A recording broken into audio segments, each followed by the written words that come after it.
มาสูงพี่น้องผู้ปันแห้งสื่อข่าวแซนมีเดียวเขาดังเสียงนี่ค่ะมันได้ก่อแม่นงานในวันที่27เดือนธันวาคม2025นี่ค่ะบุญดาเนอร์รายการข่าวตอนนี้ได้ก่อเดี่ยวตั้งข่าวเงาเกี่ยวกับพี่น้องใต้พบทบลองหยับกินซึ่งเก่ากลางเขาเก็บซึกมานานาตีเขากุมกำซึ่งนั่นนะครับเดี๋ยวด้านข่าวเงาลองตรงหนึ่งซึ่งเก่ากลางในเซียวก็มาผักตอนปั้นพี่น้องเขากว่าในเขาซึ่งเก่ากลางเต็กเก็บซึกมานานาตีเขากุมกำและซึ่งได้ประของประดังและจีเวงลาเซียวหาวแห้งมาหรือเก่า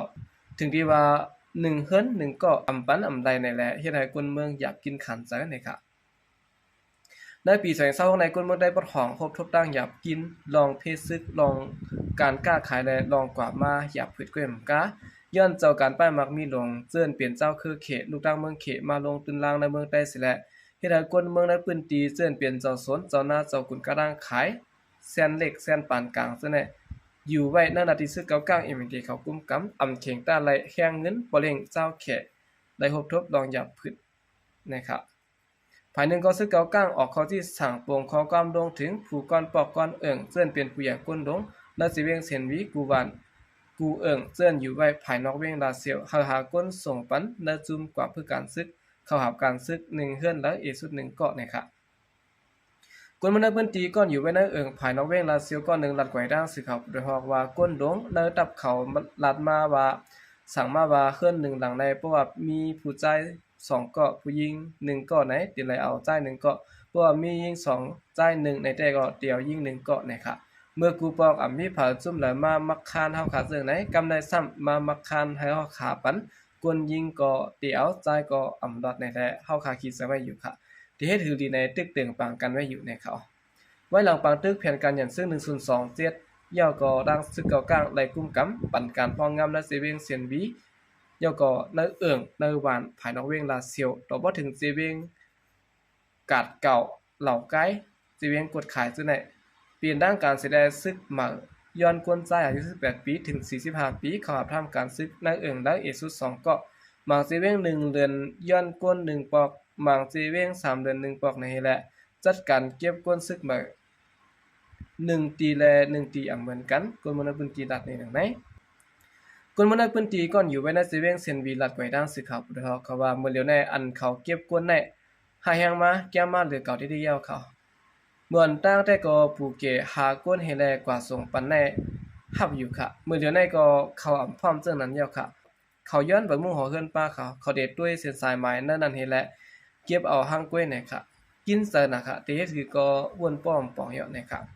แล้วว่าย้อนบ่ซึกเก่ากลางมีญาณหาก้นวานเอาป้าไว้มุ่งหอเฮือนกว่าแนเขาและยามเดี๋ยวในก้นเมืองเจื้อนอยู่ในเจเวียงเสียนวีกำพองอ่อนกันกว่าจัดเพแยกเส้นสายไม้ก้นเฮือนอย่าหาในมุ่งหอเฮือนมีไว้เส้นสายไม้ก้นนำอยู่ห่างผาห่างมันตีลุมระหว่างกะเวียงลาเซียวนะครับซึกเก่ากลางในปี2026ซึกเก่ากลางเขาเก็บกวนเจื้อนอยู่ในพื้นที่ภายนอกเวียงลาเซียว2ปอกย่อไหนกวนมันปืนติลาดในหนังไหนเมื่อหนังนั้นเซเวงเซนวีนะครับเจื้อนอยู่ใต้การพองงามซึกเก่ากลางตั้งเสในก็ก้างเกะในปืนติไหลหาก้นส่งกว่าหับการซึกอ่ำย่อม6ปอกย่อนะครับเนาะในก็เป็นรองตรงหนึ่งตั้งซึกเก่ากลางเก็บซึกหาวแห้งมาหรือเก่านะครับสืบสิแนวข่าวขึ้นมาถ่อมด้วยข่าวเงาเกี่ยวกับเวลองย้อนหมักแตกแลลูกอ่อนและนางหญิงมาเจ็บ3กอตีเว้งกดขายนะครับหมากแตกเตอร์เท่ายิ่งและลูกอ่อน2เกาะหมัดเจ็บหาวแห้งตีเว้งกดขายซึ่งได้ปลดของนะครับลองได้เปลี่ยนกว่าในวันที่25เดือนธันวาคม2026ขย่ำกลางวัน 12:30 นเท่ายิ่งและตั้งหลวน2เกาะกว่าเก็บพื้นตีในวางลุ่มซุ่มนางยิงตาอังแน่เนาะนั่นสิแลกว่ากล้องแม่นหมากอันกึกข้างคำไว้แตกเตอร์เฮ็ดให้เท่ายิ่งและลูกอ่อน2เกาะหมัดเจ็บหาวแห้งเลยหามส่งห้องยาไว้นะครับเท่ายิ่งนั้นได้เป็นต่อเอสวยใหญ่อายุ63ปีและลูกอ่อน2เกาะแต่ก็เป็นหม่องนายมินทุนอายุ13ปีและมาสู่กะละอายุ10ปีตั้ง3คนในยามเดียวในเลยส่งยศยาตัวไว้ตีห้องยาเว้งเสียนวิยะวันนะครับกวนใจอยู่เว้งกดขายก้อนนึงเตรียมต่างตีเนสื่อของวงกลมันว่าพ้องเขา3ก็กว่าหาพื้นตีเนวางดุมจุมนางยิงตางนั้นเข้ากว่าหันหมากโหซึกเพื่อเข้ากว่ายิบเอาหมากโหซึกนั้นก็หมากอันมกไว้เติมหมากโหซึกนั้นแตกจากหมากเตอร์ใส่เขาได้เลยมาเจ็บฟันนะครับเดี๋ยวก็ไปลองหมากแดกขึ้นข้างในเสด็จนางยิงภูเขาจุ่มจอยแถมในตรงวงกลนึง ปันพังรัดว่าป้อกว่าเนินนาลิ้นอันยามเปลี่ยนปางตึกนั้นซึ่งจางได้ทบหันหมากกองซึนยามเลขใหญ่อันจางแตกพ่งเป็นเพป้อหันไหนตื่นว่าอย่าเข้าจำนั้นละในขณะจางแตกพ่งจางมาเจ็บหาวแห้งอ่ำนั้นจางถึงตายลูกกว่านะครับเวียงกดขายในเปลี่ยนเวียงกืนเงินคอนโยงเวียงหนึ่งเนี่ยเนาะมีมันมีไตมีขางอยู่รวมกันไว้ก้อยกระป้องปางตึกแผ่นกันอย่างซึ่ง102เส้นนั้นซึกตั้งเถียนอยู่ในร่างเอเมนตีปืดยืดไล่ไว้ตีซึ่งมาสิไลรวมกันปั่นกันพองงำมาเนี่ยค่ะเนื้อกลางเรือนเพียบกว่าดีแสงเศร้าในซ้ำซึกตั้งเถียนในร่างซึกเก่ากลางเป็นปัญหากันอุบขิมลองอุบเปิงนาตีพองงำกันสิไลพิษกันทุบกันดันกองต่อกันในซองภายในเป็นปางตึกกันไหว้หัวหน้าซองภายอุโบกันตกลงกันยามเดี๋ยวซึกเขเก่ากลางก็เข้ากุมกำปั่นการพองงำตั้งหมดเนี่ยเนาะอันนี้ก็เป็นหมากแตกนะครับเนาะเป็นกว่าตีกดขายนะครับย้อนไปนั่นแหละพี่น้องเขานะครับอันอยู่เศร้าไว้ในพื้นที่อันยาเป็นปางตึกเส้นนั่นแหละสังเป็นปางตึกแหละสังนะครับสังซื้อว่าเฮาขาหันผิดเปิงแปลกเปิงไว้เป็นหมากกองอันนำไปแตกบ่ในซึ้งเฮาขาอยากไปยิบเหรียญเนี่ยเนาะให้ภูมิปุนพรเขาเตือนผู้ลองหมากแตกกว่าเก็บกว่ากูให้เขาสืบเสนอข่าวขึ้นมาถ่อมด้วยข่าวเงาเกี่ยวกับไปลองก้นปลายเพชรซึกเวียงหมอกใหม่อยากกินน้ำจะนะครับพ้องข้าวไม้ในครับเนาะก้นปลายเพชรซึกเฮงปลายนะครับอันมีดินเนอร์กันตู้หลงเพียงหมอกใหม่ซึ่งได้ปอดจาน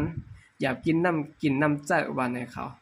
แต่โฮปี2026มาในย้อนเปิดซึกมาดังปิรุสิตปะโอเพียนโอเลยดังซึกปะโอเพียนเอาเขาเลยเป็นปางดึกยื้อกัน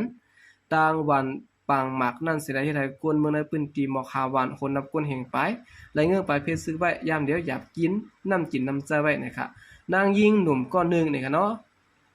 อันอยู่ไว้ในจุ้มจอยแถมก้นปลายเพศซึกหลัดไว้ร่างสื่อข่าวพุทธฮเขาว่าป้อตั้งกันตู้ลงในเจมวันตั้งนำป้ออยากกินอยู่ยาวค่ะกำในไม่มาย่อแลนำก็เตอกินมาเหลือเก่าน้ำกินได้ไรกว่าต่างไก่แห้งน่ะตาน้ำอาบได้ก็อ่ำมีค่ะกำมันน้ำอ่ำในอาบน้ำตีในป้อกลางคำกัดแห้งป้อกลางวันซ้ำไม่แห้งวันในเขาย้อนเบิ่นน้ำตาเซอตื้อหายาบอ่ำกลุ่มทนแลก้นเท่าตั้งด่วนไลปลายเพศซึกไว้นั้นจางเปลี่ยนตั้งเปลี่ยนต้องกว่าต้องเฮไลไม่เซอลองป้าอยู่ดีเขานางยิ้มหนุ่มจุ่มจอยแถมก้นทุกเพศตัดไว้หนังในนี่ค่ะ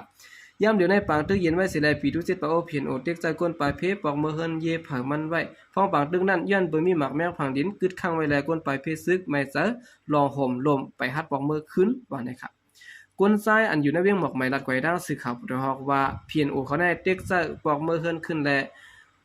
ปอกมือกำพองยาวขะมางจะได้ก่อนมีเฮิรนเยเตปอกแลอ่ำมือนะครับเนาะพองปังตึงนั้นยาเผาเฮิรนไว้ก้นอันปอกมือจะนั้นก็เลยไม่ใส่เพหมักแมวพังดินเจื้อนกึดข้างไว้แลอ่ำฮัดกว่ามาหลอๆแล้วอ่ำมีรองห่มลมตุ้มเตอปลายเสือตีกว่าตีมาไหลพังอยู่ตาเสนะครับเหลือเสนั้นก็ย่ำเดี๋ยวในอยู่ดีก้นปลายเพเจื้อนปอกเฮิรนขึ้นนั่นสิได้